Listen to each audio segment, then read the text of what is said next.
odam qilyaptimi shu ishni?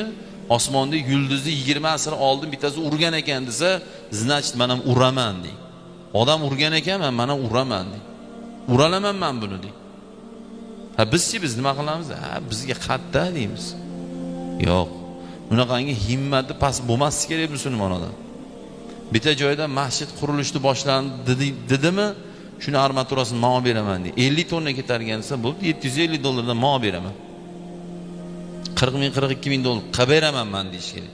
Shunaqangi himmatni baland qo'ysak, keyin inshaalloh intilishimiz ham, niyatimiz ham, harakatimiz ham shu bo'ladi.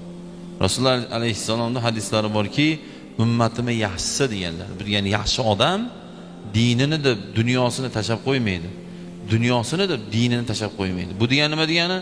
Ibodatini ham qiladi, pulini ham topadi, pokiza yuradi, mehnat qilib haloldan topgan pulini haromga sarflamaydi.